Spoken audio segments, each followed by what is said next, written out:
Nous sommes maintenant depuis la chapelle Saint-Aubin pour le championnat national de FSGT. Je suis avec l'organisateur, le président Xavier. Bonjour. Bonjour.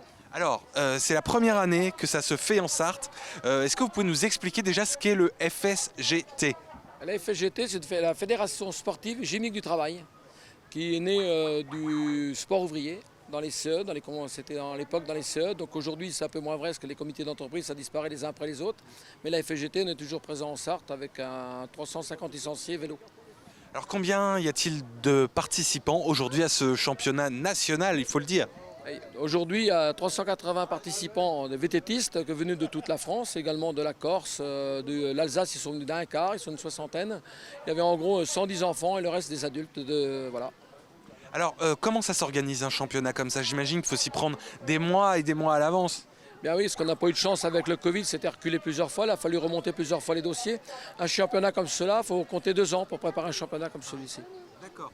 Et alors, à quoi faut-il penser quand on organise comme ça un championnat? Quels sont tous les petits détails auxquels il faut penser?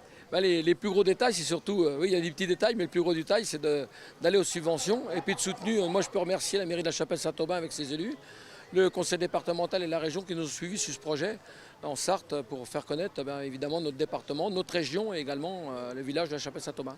Alors, on parlait tout à l'heure de la course. Combien de kilomètres fait cette course ou la boucle? Eh bien, la boucle, elle fait 4 km 300. Donc après, ça dépend les catégories. Il y en a qui font 7 tours, 8 tours, 6 tours, ça dépend. Et les jeunes, ils avaient des petites boucles qui vont entre 1 km et 1 km 500, qui faisaient une fois, 2 fois, 3 fois. Alors, on va revoir tout à l'heure avec une autre personne, mais l'âge des participants et des participantes est très varié. Bien oui, on commence dès le plus jeune âge, on appelle ça la catégorie moustique à 7 ans. Et puis après, il n'y a plus de limite d'âge. D'accord. Alors, la personne la plus âgée, à peu près, c'est quel âge là? Eh bien, ça tourne dans les 75-16 ans. Ah oui, bon, donc c'est très bien. Eh bien alors, on va rentrer à l'intérieur justement pour continuer ces interviews et on va vous retrouver dans un instant. Xavier, merci beaucoup d'être avec nous et bon courage donc pour la course. Vous la faites pas la course? Non, parce que j'ai quand même sur le week-end 100 bénévoles par jour à gérer et tous les petits incidents, il faut gérer, quoi, voilà. Donc vous êtes bien occupé. Merci beaucoup Xavier et on se dit à tout à l'heure alors. Nous sommes maintenant avec Sylvie qui est chargée de coordonner toutes les écoles de FSGT. Est-ce que vous pouvez déjà nous expliquer justement votre rôle? Tout à fait. Donc, je suis responsable nationale au niveau des écoles de vélo. Donc, sur tous les championnats nationaux, que ce soit route, VTT comme aujourd'hui ou cyclocross, nous faisons donc avec les enfants, nous encadrons les enfants avec les commissaires des différents comités de France. Voilà. Alors, on le disait tout à l'heure, l'âge pour commencer, c'est 7 ans, avec je crois, le moustique, ça s'appelle. Est-ce que vous pouvez nous expliquer un petit peu? Alors, à 7 ans déjà, on peut faire comme ça des courses de vélo? Alors, on peut même commencer encore plus tôt, à 5-6 ans. Ce sont donc effectivement les moustiques. Et on peut faire du vélo. On peut même commencer sur la route, aller avec les 3-4 ans en draisienne, où c'est la catégorie puceron. Bien. Alors on l'a dit, donc votre rôle c'est surtout de piloter les plus jeunes quand ils sont comme ça dans des courses. Alors ils ont une boucle plus petite, on l'a vu tout à l'heure, c'est plus vers 1 km. Mais comment ça se passe pour les encadrer? Ça va? Ils sont contents? Ils sont pas trop excités? Alors, par exemple, pour le VTT, ici, ils ont une grille de départ qui est faite grâce au gymkhana de la veille, où, suivant le nombre de fautes qu'ils font, ils se retrouvent sur les lignes, sur les différentes lignes. Et quand on lance le départ, après, il n'y a pas de souci. On a ce qu'on appelle le vélo ouvreur, un adulte, qui passe devant et qui encadre pour pas qu'ils se trompent au niveau des tours. Bien. Alors, on le voit derrière nous, il y a plein de prix. Et de magnifiques bouquets d'ailleurs. Est-ce que vous pouvez nous les présenter un petit peu tous ces prix? Alors c'est vrai que donc, les 3 premiers auront exactement la même récompense. Donc au niveau on voit ici les trophées et bien sûr avec les bouquets des vainqueurs. Alors il y a aussi un podium, donc il y aura un top 3, c'est ça en gros? Tout à fait, un top 3, mais tous les enfants seront récompensés. Ah oui. Et alors quelle sera leur récompense pour les enfants? Alors ça sera autrement des médailles. Et chaque enfant aura sa récompense parce que vu déjà la météo aujourd'hui et le gymkhana qui a été assez difficile, ainsi que le parcours, je pense qu'ils méritent vraiment leur récompense. Donc ils vont tous repartir avec une médaille, on l'a dit. Pour les trois autres, tops, on va dire, comment ça se passe? C'est les trois premiers qui arrivent, Tout à fait, c'est les 3 premiers qui arrivent sur la ligne d'arrivée. donc c'est aussi une course de rapidité. Tout à fait. Eh bien, merci beaucoup d'avoir été avec nous, Sylvie. Et on va retourner justement dehors pour voir peut-être, on l'espère, un des coureurs.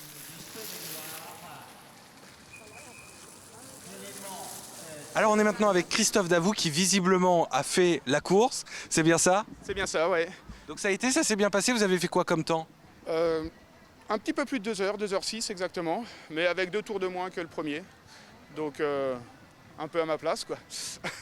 Donc ça va, ça vous convient bien? Déception, j'étais venu pour le terminer et je l'ai terminé, donc c'était l'objectif, quoi. Sans bobo et sans blessure, sans casse, donc on est bien. Vous vous êtes entraîné pour faire cette course? Ouais. Disons comme j'ai pu, parce que bon, on a une vie professionnelle quand même à côté, donc pas forcément le temps.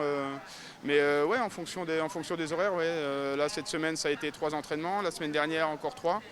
Donc ouais, ça a été un petit peu hard, mais bon, on est là et heureux d'y être. Bien.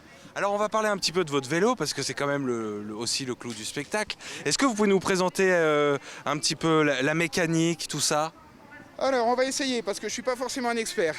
Donc ça c'est un vélo de marque Mondraker, ce qu'on appelle un semi-rigide, c'est-à-dire avec une suspension à l'avant et un cadre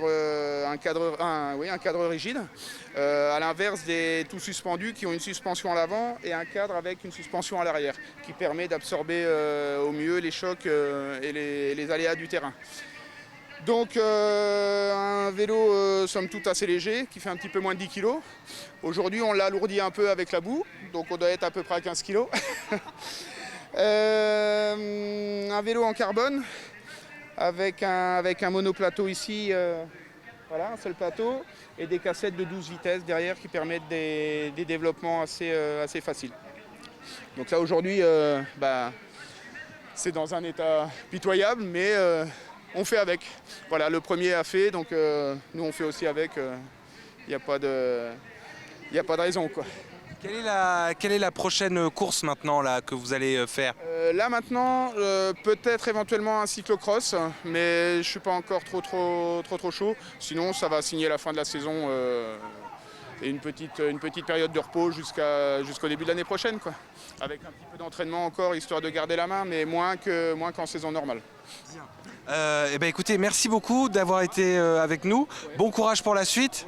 Moi, je voudrais remercier les organisateurs et enfin, tout le comité qui nous a accueillis ici. Ça a été un superbe week-end. Ils n'ont pas commandé la météo qu'il faut, mais on fait avec. Là, ça va, ça finit quand même bien. Mais on a passé un super week-end avec le comité. C'était un plaisir. Bien. Dernière question, quelles sont les conditions idéales pour faire du vélo? Alors c'est vraiment, est-ce que c'est que du beau temps ou un peu de pluie? C'est vrai qu'on apprécie le soleil, alors pas trop chaud. Mais découvert, là ça aurait été pas mal. Le problème, bon, ça a rincé toute la semaine, détremper le terrain.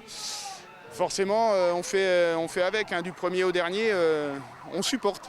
Hein. Mais non, les conditions idéales, ouais, c'est voilà, découvert et pas trop chaud.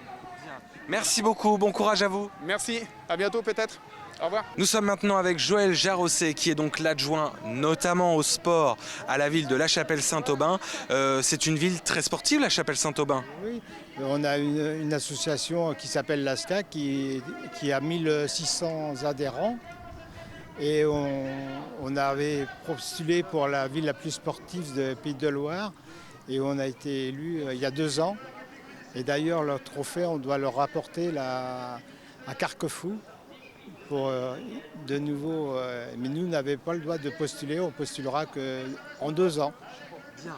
Alors, des événements comme ça, j'imagine que des événements sportifs comme ça, pour la ville de La Chapelle-Saint-Aubin, j'imagine que c'est un honneur de recevoir des événements qui regroupent autant de monde. Ah bah oui, on était très contents d'accueillir autant de monde et puis autant de cyclisme. Et puis, bon, c'est la météo qui ne nous a pas tellement accompagnés, mais bon.